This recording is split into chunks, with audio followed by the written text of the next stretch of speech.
Boa noite, irmãos. É até difícil pregar ou falar qualquer coisa. Tem uns cânticos que eles falam mais com a gente, né?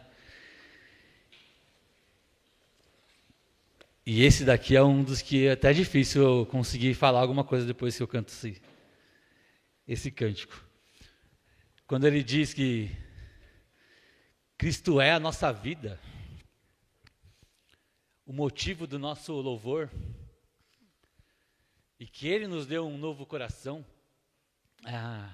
é praticamente o resumo de tudo que a gente tem pregado nesse mês de janeiro.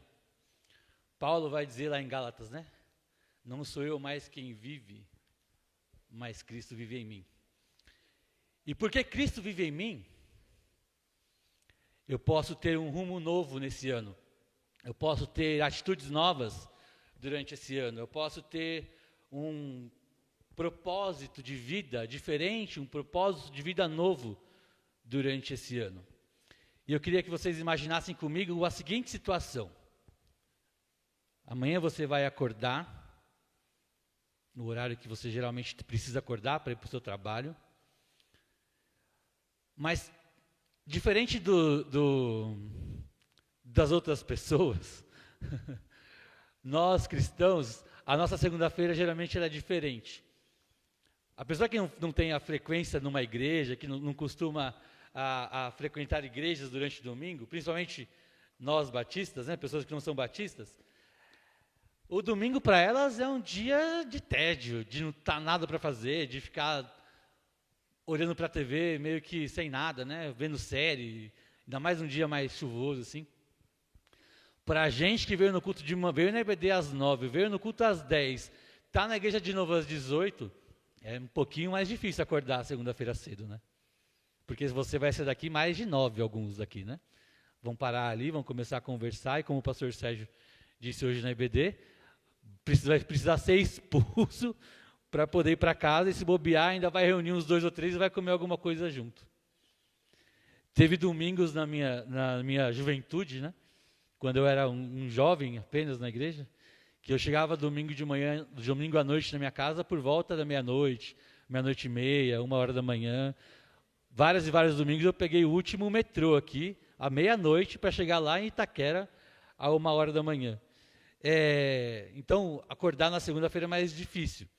Então, o que a gente faz geralmente? A gente dá aqueles 5 minutinhos do alarme, né?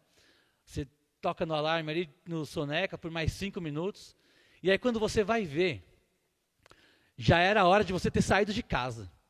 Você já está atrasado. E a sua primeira reunião do dia começa às 9 da manhã. Então, às 9 horas, você já está tentando chegar na empresa. E você chega lá por volta das 8h55, 8h56, corre para o seu escritório, para a sala de reunião, sem ter comido nada direito. E aí você tem uma reunião de 1h, 1h30. E depois disso, você sai da reunião detonado e pensa, agora eu vou tentar comer alguma coisa, e o seu chefe te chama de lado e fala assim, preciso falar com você 5 minutinhos. E nesses 5 minutinhos, lá se vai 1h30 de novo. E você está totalmente enrolado na sua segunda-feira, sem conseguir fazer nada. Você não fez nada ainda, o dia já está praticamente acabando para você, e você vai almoçar rapidinho, come qualquer fast food, volta para o escritório à tarde, tenta começar a colocar as suas coisas em dia, e não dá tempo, porque deu 6h. Você vai embora para casa, pega mais 1h de trânsito para chegar em casa, ou de metrô. Chega em casa cansado, tenta tomar um banho, mas tem criança ainda para você cuidar. Tem filhos para você ajudar. E aí você passa lá aquele período da noite tentando resolver as coisas, até que chega a hora que você consegue sentar no sofá, assistir alguma coisa, e você dorme no sofá mesmo. E tudo se repete na terça-feira. Alguns filósofos diziam que isso era uma maldição para um homem chamado Zísimo, né? Que ele tinha que carregar uma pedra grande todos os dias da vida dele, até que ele chegasse ao topo do monte, e quando ele chegava lá no final do monte, com aquela pedra enorme, o dia recomeçava para ele, e ele estava de novo no topo da montanha, com a mesma pedra enorme que ele precisava carregar até o final da montanha. E se você reparou, essa rotina, que é muito parecida com as nossas rotinas, talvez com reuniões a menos ou reuniões a mais, com clientes a menos ou com clientes a mais com quem você vai conversar durante essa semana. Algo faltou nessa rotina. Muitas vezes, eu e você, passamos o nosso dia inteiro envolvido na nossa correria, envolvido nas nossas atividades, e não deu tempo de eu conseguir acordar, levar meu pensamento até Deus, orar, ter um tempo de devocional, ter um tempo de leitura bíblica. Não deu tempo ali no período do almoço, nem de eu agradecer enquanto eu como um lanche qualquer, nem de eu dar graças, falar, Senhor, obrigado pelo alimento do seu tempo. Nem isso deu tempo muitas vezes. Porque a gente está tão envolvido com tudo que a gente faz, que a gente acaba tirando Deus da nossa rotina. E essa série que o pastor Sérgio pensou, do Rumo ao Novo, tem esse objetivo, de colocar Deus na minha rotina, de colocar Deus na sua rotina, no seu dia a dia. Por isso a gente falou sobre transformar a nossa mente, a gente falou sobre ter um novo coração, ter um coração que ele é moldado pelo Senhor. Nós falamos também sobre deixar o nosso passado para trás, coisas que nos impedem de viver a vida com Deus, e deixar essas coisas lá para trás. Também sobre caminhar mais perto, não só apenas deixar o passado para trás, mas também eu começo a andar mais perto, caminhar mais perto, ter mais intimidade com Deus. Nós falamos também sobre quando Deus ele está no centro das nossas vidas, e que nós alinhamos então os nossos propósitos de vida a esse Deus. E hoje de manhã o André ele falou sobre que Deus ele tem preparado algo novo para a gente durante esse ano. Ali no texto de Isaías. Então, o intuito, o objetivo dessa série de mensagens é trazer todos esses novos hábitos para dentro da sua rotina, para que Deus faça parte, para que as suas decisões, as suas reações, tudo aquilo que você tem que fazer ou resolver, seja no ambiente da sua família, ou seja no ambiente do seu trabalho, ou da academia, ou na sua escola, que você coloque Deus dentro da sua rotina. Que Deus faça parte das suas decisões, das minhas decisões também. Então, vários aspectos da nossa vida, eles precisam estar alinhados com a vontade de Deus. E hoje, irmãos, eu queria olhar com vocês para o final do ano. Então, a gente falou muito sobre passado e presente. E eu queria falar hoje sobre um futuro. Não necessariamente o final de 2025, mas para o nosso futuro. Para que esse futuro seja um futuro que ele é cheio de esperança. Mas não uma esperança em qualquer lugar, não uma esperança em qualquer coisa. Mas se eu quero ter um rumo novo na minha vida, se eu quero dar uma nova direção para a forma como eu vivo a minha vida, se eu não estou satisfeito com a forma como eu tenho vivido a minha vida, e eu preciso colocar Deus no seu devido lugar na minha vida, eu preciso então ter um futuro que ele é cheio de esperança em Deus. E não em qualquer outra coisa. Então, nós lemos no começo do culto o texto de Jeremias. Lá no capítulo 29, o pastor Eduardo leu o versículo 11 para a gente. Não vai lá agora, porque esse texto a gente vai olhar ele só no final. Antes da gente chegar nesse texto, eu queria olhar duas atitudes que nós precisamos ter para que esse futuro, de fato, ele seja cheio de esperança em Deus. E a primeira atitude que eu preciso ter, eu preciso confiar plenamente no Senhor Deus. Eu preciso confiar plenamente no Senhor Deus. Se eu quero ter um futuro que ele é cheio de esperança, eu preciso confiar em Deus. E eu queria olhar com os irmãos o texto de Provérbios, lá no capítulo 3. Volta um pouquinho aí na sua Bíblia, se ela estiver aberta em Jeremias, ou abre sua Bíblia em Provérbios, no capítulo 3. Eu vou ler os versículos 5 e 6. Provérbios capítulo 3, versículo 5 e versículo 6. Diz assim o autor de Provérbios, o rei Salomão: confie no Senhor de todo o seu coração e não se apoie em seu próprio entendimento. Reconheça o Senhor em todos os seus caminhos e Ele endireitará as suas veredas. Então, eu preciso, se eu quero ter um futuro cheio de esperança, eu preciso ter uma vida que confia no Senhor. Salomão ele é muito claro nesse texto, não tem nem muito o que explicar aqui. Salomão ele diz para a gente o seguinte: confia no Senhor.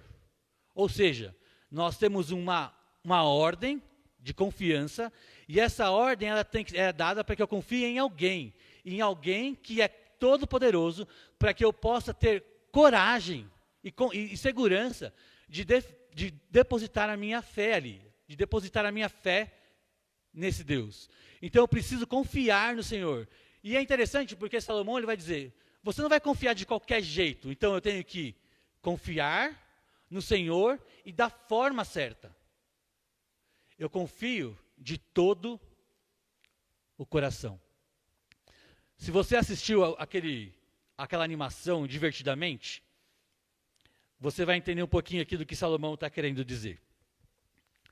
No desenho, na animação, tem uma criança, uma menina, uma criancinha que nasce, e na cabeça dela, todos os sentimentos dela, eles vão trocando ali a pessoa ou o sentimento que controla o centro de operações daquela menina.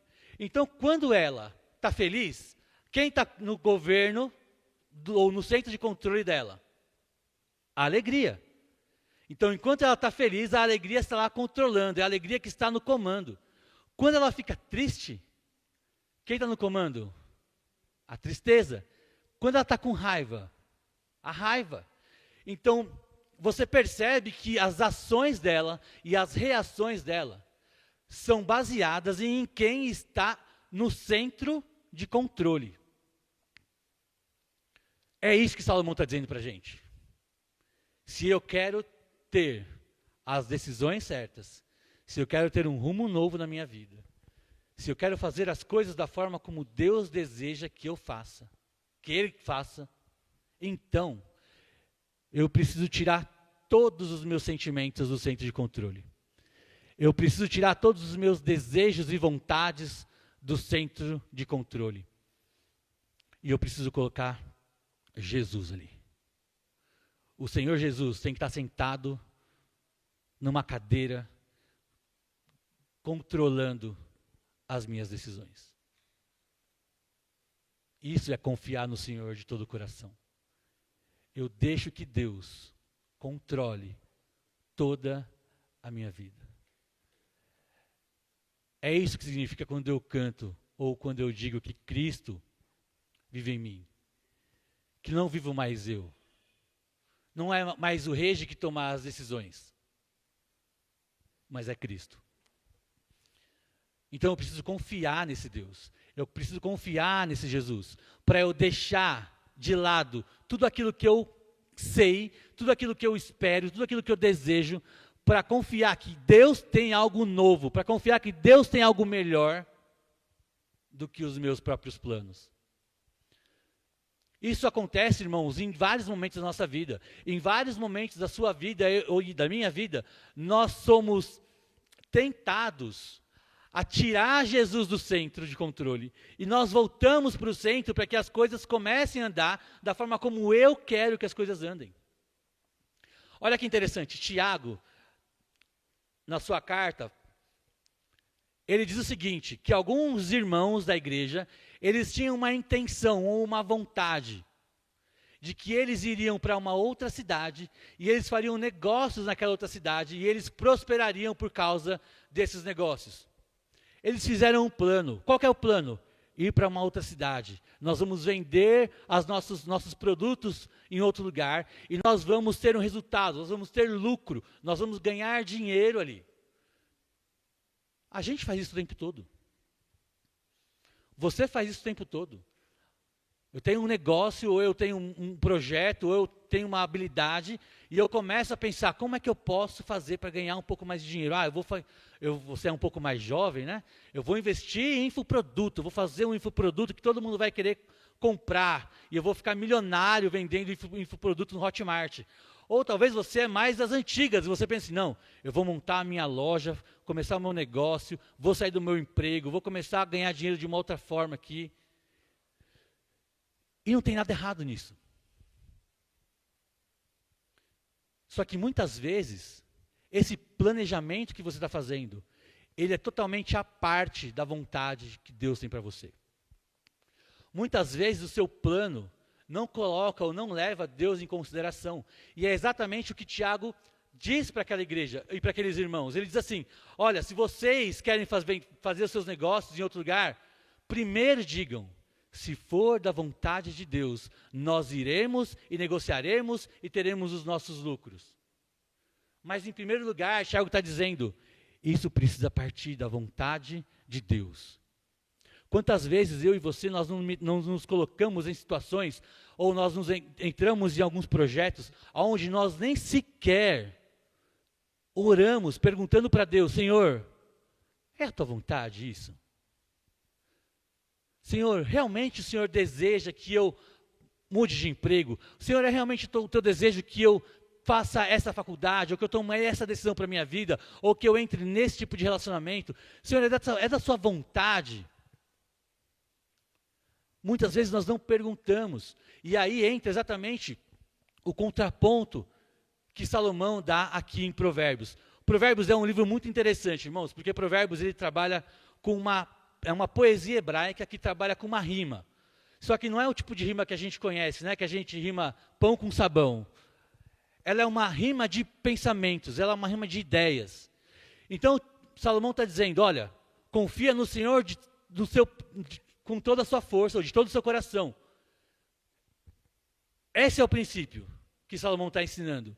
Só que aí ele dá um contraponto, e ele diz, por quê? Você não pode se apoiar no seu próprio entendimento, ou na sua própria força, ou no seu próprio conhecimento, ou na sua própria sabedoria.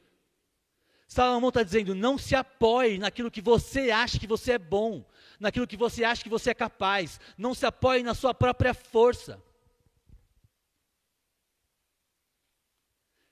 Sabe quando a Bíblia diz que nós não devemos confiar no homem? E aí a gente usa esse texto totalmente fora de contexto, falando assim, eu não confio em ninguém. Eu não confio nas pessoas, eu não confio em ninguém, porque a Bíblia diz que eu não devo confiar no homem. O homem não deve confiar no homem. Certo? Você já ouviu isso? E talvez você já falou isso. Ou já ouviu alguém falando isso. Só que o texto não está dizendo isso. O texto não está dizendo que eu não posso confiar em uma outra pessoa. O texto está dizendo que o homem não deve confiar no homem, ou no próprio homem, ou nele próprio, e nem na força do seu braço. Então, o que a Bíblia está ensinando para a gente é que eu não devo confiar nas minhas próprias forças, mas eu devo confiar em Deus, porque o plano dele, o rumo que ele tem para a minha vida, é infinitamente melhor do que o rumo que eu tenho planejado. Quantas e quantas vezes, irmãos, nós fazemos planos, nós temos ideias, nós queremos colocar algumas decisões na nossa vida, só que isso é totalmente fora da vontade de Deus. E aí a gente pensa, não, mas comigo vai dar certo. Não deu, a Bíblia fala isso, mas é um livro muito antigo, eu não preciso confiar assim 100% na Bíblia, né? Talvez aqui Deus ele não está falando exatamente na minha situação, é naquele contexto, é para aquela época só, comigo não tem nada a ver. Então várias vezes nós desprezamos o conhecimento de Deus, o conhecimento do Altíssimo, e achamos que a nossa cabeça, ou as nossas ideias, elas são melhores do que as ideias de Deus. Tem um vídeo no YouTube,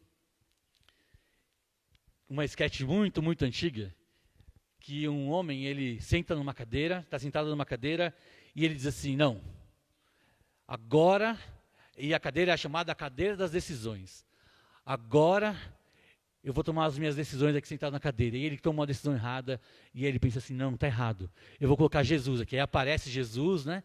Ele pega, ele desce da cadeira, ele coloca Jesus sentado na cadeira e fala assim, Jesus, decide por mim.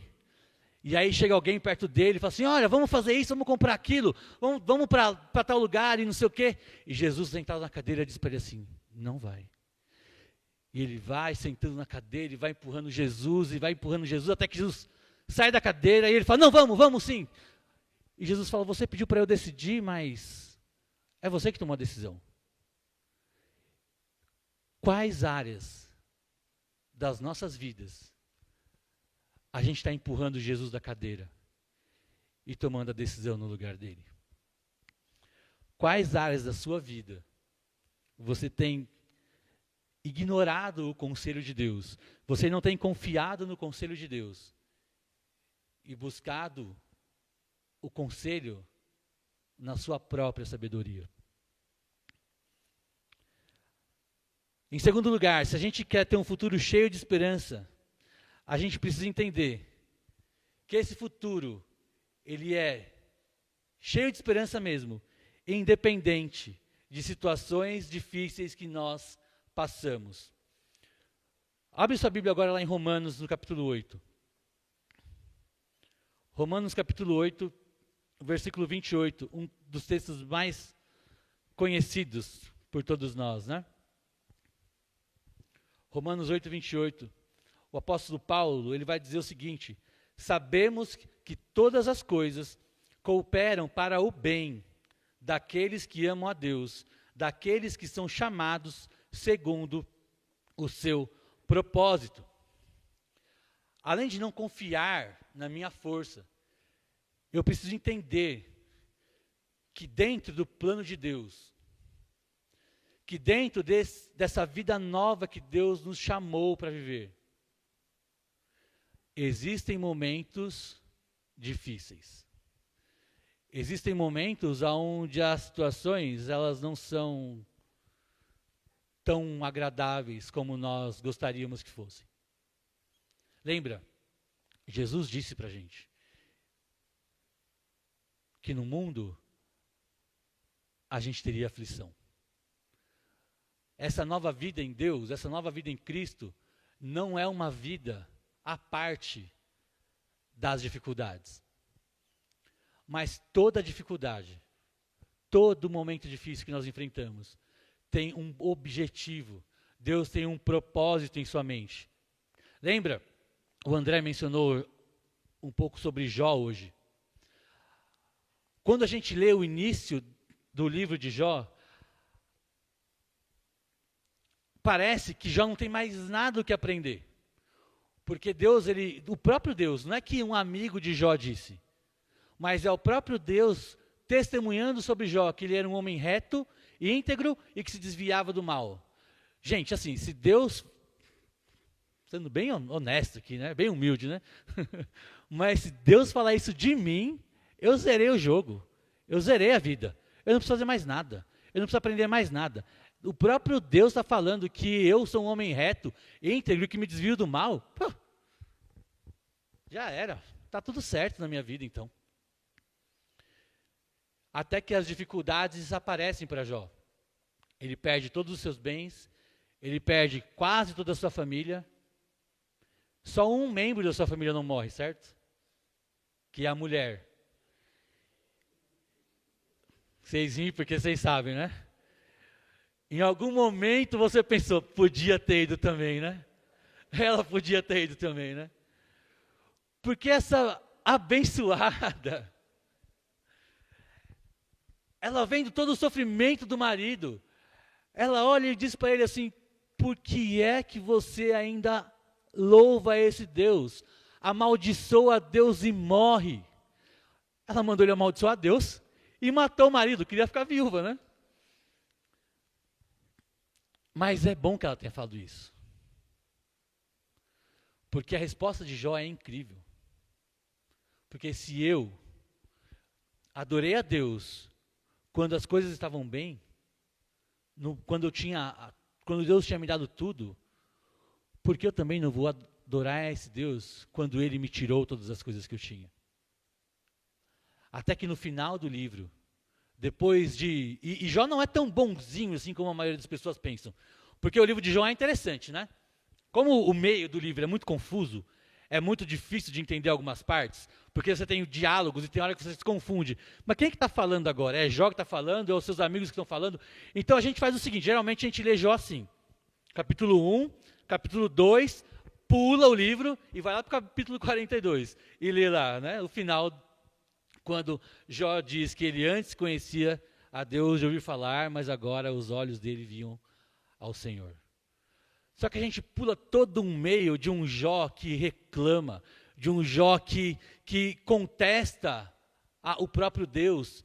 E Deus, ele aparece para Jó e fala assim, Jó, quem é você? Aonde você estava quando eu construí o universo? Quando eu criei o universo do nada? Me explica então, Jó, se você é tão sábio, como é que o mundo, a terra, ela se sustenta sem nada a apoiando? E Deus, ele começa a fazer várias perguntas para Jó, que Jó simplesmente não tem o que dizer. E por causa de toda a sua luta, por causa de todas as dificuldades que Jó enfrentou, Jó, ele diz, Senhor, antes eu te conhecia de ouvir falar. Antes eu era um homem que o Senhor tinha me abençoado com todas as coisas. A riqueza que Deus tinha dado para Jó, a grande família que Deus tinha dado para Jó, a prosperidade que Jó tinha, não levou Jó a conhecer mais a Deus. Os momentos agradáveis, os momentos fáceis das nossas vidas, não nos levam a conhecer a Deus de forma total e de forma plena. Deus usa as nossas dificuldades para que isso aconteça. C.S. Lewis, ele dizia que a dor, o sofrimento, ele é o megafone de Deus. Quantas vezes nós não estávamos vivendo uma vida boa, que as coisas estavam dando certo, que a gente estava prosperando financeiramente, a nossa família estava super bem, e a gente começa a esfriar na fé. A gente começa a faltar tempo para a gente entregar para Deus. As coisas estão muito boas, então eu vou comprar uma propriedade em outro lugar, e aí de repente eu começo a passar os meus finais de semana naquela propriedade nova, eu começo a viajar um pouco mais, eu começo a poder ter mais opções de entretenimento, então eu vou me afastando de Deus, eu vou me afastando da igreja, eu vou me afastando do convívio dos irmãos. Por quê? Porque agora eu estou vivendo uma vida próspera, eu estou prosperando, então eu vou me afastando aos poucos. E de repente, toda aquela situação que ela era favorável, parece que o jogo vira, as coisas mudam. E você fala, opa, tem algo errado aí. Então aquele momento de sofrimento, aquele momento de dificuldade, é a voz do próprio Deus te chamando mais para perto dele. É a forma como Deus te traz para perto dele. É a forma como Deus te mostra que você está indo para um caminho que talvez você não devesse ir. Então, irmãos, nós não podemos desprezar os momentos difíceis que nós teremos esse ano. E nós teremos. Não vai ser um ano de 1000 maravilhas. Nem tudo que você planejou no final do ano passado vai dar certo esse ano. Nem todas as expectativas que você criou para 2025 vão se concretizar de fato. E quando isso não acontecer, como é que você vai reagir? A sua reação, ela vai ser uma reação mais parecida com a mulher de Jó ou com a reação de Jó, entendendo que Deus, ele está usando aquela dificuldade, como o apóstolo Paulo diz lá em Romanos 8, para o seu próprio bem. E qual que é esse benefício que o apóstolo Paulo nos ensina lá em Romanos 8? é que através das dificuldades, através de tudo que Deus coloca na nossa vida, nós vamos nos tornando a imagem e a semelhança do próprio Jesus. Então, todas as coisas cooperam para o bem daquele que ama a Deus. Por quê? Porque através de todas essas coisas, das boas e das ruins, nós vamos nos tornando a semelhança de Cristo. Nós vamos nos tornando imitadores de Cristo. Que nessa questão, em relação às dificuldades, ele nos dá o maior exemplo de todos. Porque o mal maior que aconteceu a alguém nesse mundo se tornou o bem maior que poderia acontecer para a humanidade toda. Qual é o mal maior? A morte de Jesus. Qual é o bem maior? Que através dessa morte e da sua ressurreição, nós temos um livre acesso a Deus por causa de Cristo. Nós somos religados a Deus porque nós depositamos a nossa fé e a nossa confiança na salvação em Jesus. E aí eu queria convidar os irmãos a abrir suas Bíblias lá em Jeremias, no capítulo 29. Para a gente olhar a terceira atitude que nós devemos ter.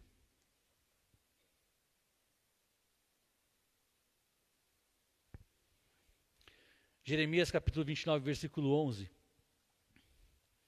diz assim: E eu sei que pensamentos tenho a vosso respeito, diz o Senhor, pensamentos de paz e não de mal, para nos dar o fim que desejais. Eu preciso confiar na soberania desse Deus. Eu preciso entender que esse Deus, a quem eu sirvo, a quem eu quero que me dê um novo rumo da minha vida, esse Deus, ele é um Deus soberano. E o que eu quero dizer com isso? Que ele é todo poderoso, que ele conhece todas as coisas, que ele sabe de todas as coisas, que ele pode te ajudar em todas as suas coisas, e que por ser soberano, tudo o que ele deseja que aconteça, vai acontecer. Tudo que ele prometeu para nós, vai acontecer, porque é ele quem governa, é ele quem controla, é ele quem reina. Aqui em Jeremias é muito interessante porque o povo de Israel, simplesmente, nesse momento, perdeu a esperança. Quando o André pregou hoje de manhã no texto de Isaías, ele disse, né, que aquilo que Isaías tinha profetizado aconteceu 150 anos antes de que o povo de Israel fosse levado cativo. Quando Jeremias escreve sua carta, ou seu livro, o povo de Israel já está na Babilônia. O povo de Israel já está no cativeiro. Então, tudo aquilo que Isaías havia profetizado já havia acontecido. Então, muitos judeus morreram. Muitos, milhares de judeus provavelmente morreram ali no período onde Nabucodonosor ele pega o povo e leva o povo de Israel para a Babilônia. Os judeus que começaram a viver na Babilônia, eles vão ser reconhecidos depois como os remanescentes, pessoas que sobreviveram àquele momento difícil da história, aquele período da história de Israel.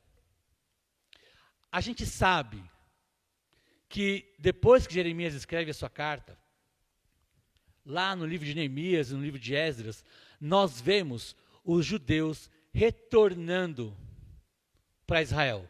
Nem todos os judeus, mas grande parte dos judeus que viviam na Babilônia, eles retornam para Jerusalém.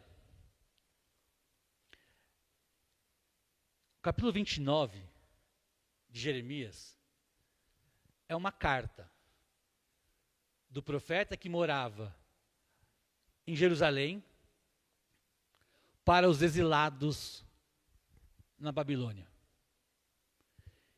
E é aqui no capítulo 29 aonde Jeremias vai dizer que depois de 70 anos de cativeiro,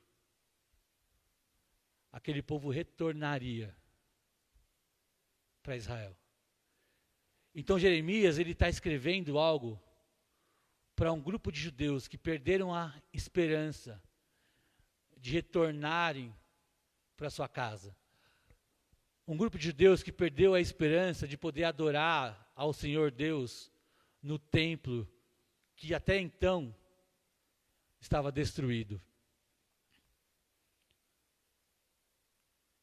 É interessante que um dos salmos vai dizer que eles, olhando ali na Babilônia, diziam: por que a gente vai cantar e adorar aqui ao Senhor, se nós não estamos às margens dos nossos rios, onde lá sim nós de fato adorávamos o Senhor. Então Jeremias, na sua carta, no capítulo 29, ele está mostrando para o povo de Israel: confiem em mim, porque eu governo todas as coisas. Porque eu sou o soberano sobre todas as coisas. E aquilo que eu prometo não vai falhar. Aquilo que eu prometo não vai deixar de acontecer. Não no meu tempo, no tempo do rege, não no seu tempo, mas no tempo de Deus. Então, é interessante porque Jeremias diz: daqui 70 anos isso vai acontecer. E de fato, 70 anos depois do cativeiro, os judeus retornam. E esse Deus que é soberano, irmãos, ele está dizendo o seguinte: eu sei o pensamento que eu tenho a vosso respeito. Pensamentos que são de paz. Então, o pensamento de Deus sobre o seu povo é um pensamento, é uma vontade, é um desejo, é um plano de que nós vivamos em paz, que nós tenhamos uma vida boa, que nós não soframos mais as consequências desse mundo caído, mas não é para hoje. Então, sabendo que esse Deus é soberano, que Ele governa todas as coisas, e que nenhum dos seus planos podem ser frustrados, eu posso saber que de fato há esperança no meu futuro. Que aquilo que Deus preparou, aquilo que Deus planejou, aquilo que Deus prometeu para o seu povo, de fato, vai acontecer. Há um tempo atrás, eu escrevia para um blog com alguns amigos, né? E há algum tempo atrás, há muitos anos atrás, né? E alguém fez um comentário lá, num dos textos que nós escrevemos, dizendo que se Deus é bom mesmo, por que existe o mal? Por que pessoas sofrem? Por que pessoas têm problemas? Por que pessoas têm dificuldades? Se Deus é bom, Ele é todo poderoso, Ele é soberano, por que Ele simplesmente não acaba com o mal? Esse é um dos paradoxos que envolvem muitas coisas que as pessoas têm estudado hoje em dia, ou de que ateus e pessoas que são anti a fé cristã, eles têm trazido como argumento para falar que Deus não existe.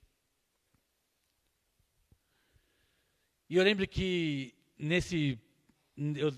pensando lá, eu falei: olha, eu entendo o seu ponto, só que tem uma coisa: esse dia vai chegar. Um dia não vai haver mais mal. Um dia não vai haver mais morte. Um dia não vai haver mais dor. Um dia não vai haver mais uma vida cheia de consequências que o pecado trouxe para nós. Porque o meu rei, o meu Senhor, Ele vai voltar. Ele vai arrebatar a sua igreja. Ele vai nos dar um novo corpo. E nós viveremos juntos com Ele, reinando em um novo céu e em uma nova terra. Não é o rei que prometeu isso. Não é o pastor Sérgio que tem prometido isso. É Deus quem tem prometido isso. E sabendo que Ele pode todas as coisas, eu posso ter plena certeza de que esse dia vai chegar. E esse dia ele era tão esperado pelos judeus, ou é muito esperado por nós também, que você vê toda hora os discípulos perguntando para Jesus: Senhor, é agora que vai restaurar o reino? É agora. Mas não compete a nós saber os tempos. Compete a nós dar um novo rumo para a nossa vida. Compete a nós fazer a diferença nos lugares aonde a gente está. Porque é isso que essa esperança que eu tenho do meu futuro me chama como responsabilidade. De ser sal e luz entre os perdidos. De levar essa mesma esperança que eu tenho no futuro para pessoas que vivem sem nenhum tipo de esperança. Para pessoas que não sabem o que vai ser da vida delas depois que elas morrerem. Para pessoas que não sabem ou não conhecem nada sobre o sacrifício de Jesus na cruz. Então, saber que esse Deus soberano, Ele me dá um futuro cheio de esperança, me leva a fazer parte de um grupo de mensageiros que leva essa esperança para todas as pessoas. E eu queria finalizar lembrando para os irmãos, primeiro, confie no Senhor, com todo o seu coração. Não deixe que as circunstâncias da vida roubem a sua esperança. Porque as circunstâncias, elas têm um papel fundamental no nosso desenvolvimento. Porque as dificuldades, elas têm um papel fundamental no nosso desenvolvimento. E em terceiro lugar, descanse. Porque você está nas mãos de um Deus que é soberano. Queria orar com os irmãos. Santo e eterno Deus, obrigado, ó Pai, por tudo que o Senhor tem nos dado. Obrigado a Deus porque nós podemos descansar no Senhor. Porque o Senhor está no controle. Porque nada te pega desprevenido. Porque o Senhor tem um plano muito melhor para as nossas vidas do que nós podemos pensar ou imaginar. Te agradecemos pela salvação em Jesus que nós temos, Deus. Te agradecemos porque, mesmo nós não sendo merecedores dessa graça que foi derramada nas nossas vidas, lá na eternidade o Senhor decidiu nos amar, o Senhor decidiu nos chamar para sermos seus filhos. Obrigado a Deus porque o Senhor não olhou para os meus pecados, mas o Senhor olhou para o Senhor Jesus, para que eu pudesse ter a salvação em Cristo. Deus, e se tem alguém aqui hoje, Senhor, que ainda não te conhece, se tem alguém aqui hoje que precisa tomar uma decisão por Jesus, que o Senhor toque no coração dessa pessoa, que o Senhor incomode o coração dessa pessoa, para que ela possa querer conhecer um pouco mais sobre o sacrifício de Cristo na cruz do Calvário. E que nós, crentes, Senhor Deus, possamos ter um 2025 e além também de 25, que vai buscar, caminhar no caminho do Senhor. Como igreja, como crentes, como trabalhadores, como empregados, que nós possamos, Deus, mostrar para esse mundo perdido a esperança que nós temos no Senhor Jesus, Pai. É o que eu te peço, Deus, em nome de Cristo. Amém.